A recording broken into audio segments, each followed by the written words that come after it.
यो चाहिँ माइनर यताको पहिला प्राय हामीले दसैँको फुलपातीको बेलामा पूजा गर्ने भीमसेन थान अगाडिबाट मैले यो भिडियो लिँदैछु।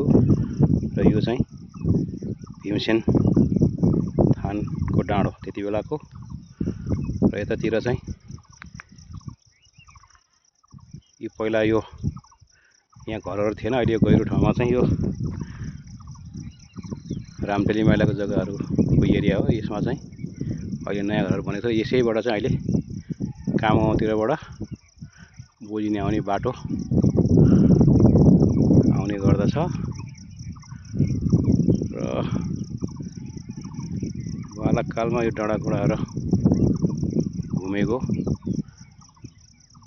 करिब 35-40 वर्षपछि यसमा आउँदाखेरि बडो अचम्मको अनुभूति हुँदो रहेछ।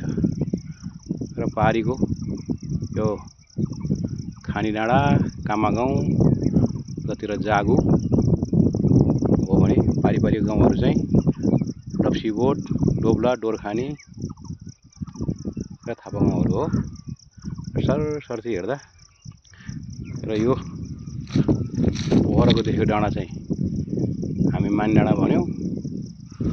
र यतातिर चाहिँ हाम्रो घर भएको एरिया अलिकति यहाँपछि देखिन्छ।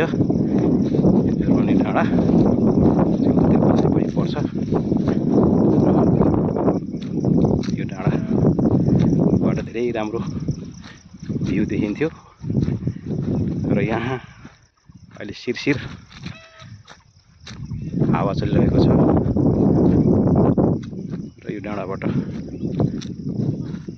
सरस्वती बोजिनी गाउँको हाम्रो घर भइरहेको एरिया चाहिँ यो एरिया हो। राम्रो देखिन्छ। र यो बोजिनी गाउँको पानोरामिक भ्यू हो। र माथि देखिएको यो चाहिँ यहाँको बोजिनीको प्रहरी चौकी, जुन चाहिँ मोडर्न देखिन्छ। र पहिलाभन्दा यो वरिपरिको डाँडाहरूमा धेरै अहिले चाहिँ जङ्गलहरूको एरियाहरू चाहिँ बढेको पाइन्छ। त्यति बेला भुटेनहरू करिब धेरै डाँडा पाखाहरू चाहिँ पहिला उजाड दिन्थ्यो भने अहिले रुखहरूको सङ्ख्या चाहिँ अलि बढी देखिन्छ। र यो चाहिँ यी सबै नयाँ घरहरू चाहिँ हाम्रो गाइने दमाई कहिले, जसको नाम चाहिँ भीमबहादुर दर्जी हो, उसको घरहरू नयाँ नयाँ यो एरिया हो। र परको यो भनेको चाहिँ यहाँ बोजिनीको गौतम परिवारहरूको कुलदेवताको मन्दिर रहेछ।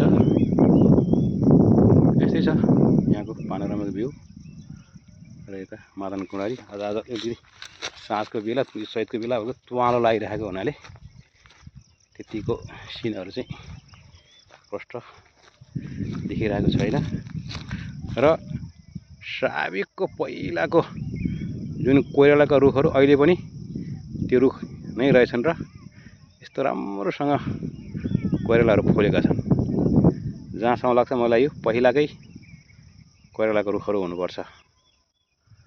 र मात्र पहिलाको सम्झनामा हाम्रो घर अगाडिको पिपलको बोट मात्रै नभएको, अरू त सबै यताउतै सधिन्छ। र सबै घरहरू पहिलाको खरको छाना हुन्थ्यो भने अहिलेको यो भूकम्पबाट सबै घरहरू भत्किसकेपछि पुनर्निर्माण भइसकेपछि धेरैको घरहरूमा अहिले जस्ताको छाना देखिन्छ।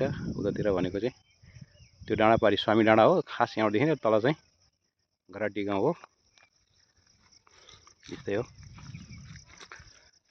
र यो चाहिँ यतातिर अब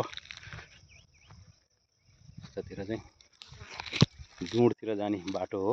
पहिला हिरामुनिको बारीको पाखै पाखो यस्तो देखिन्थ्यो। र आज ज्यामिरे काटिको बिरुवाले पनि त्यति प्रष्टसँग देखिरहेको छैन, अँध्यारो भइसकेको छ। र यो चाहिँ पहाडीको गाउँहरू र यी पाखाहरू भनेको चाहिँ त्यति बेलाको नाम चाहिँ डुँड भन्थ्यो हामी, त्यही डुँड हो। र फेरि म घुम्दै यहीँ भीमसेन थानमा आइपुगेको छु। र यो भीमसेन थानको डाँडा बडो रमाइलोसँग हिँडिरहेको छु। र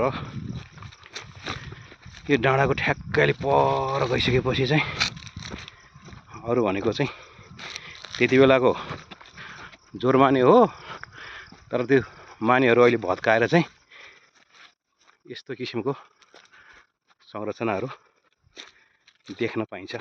छैन त्यो जोरमानेहरू चाहिँ छैन। र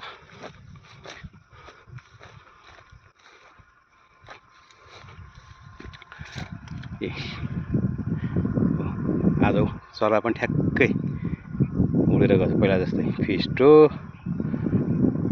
यो चाहिँ बट्टाई होला, बट्टाई उडेर भर्खरको बट्टाई उडेर गयो। पहिला पनि यस्तै हुन्थ्यो पहिलाहरू। र यो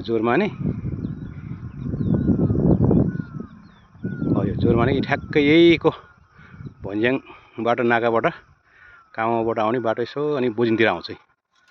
हेरेर यो बाटो यसरी चाहिँ अझै अहिले त जताततै परै जागुतिर जाने बाटो, डोब्ला, लप्सीबोट सबै ठाउँमा अहिले बाटोहरू पुगेको देखिन्छ।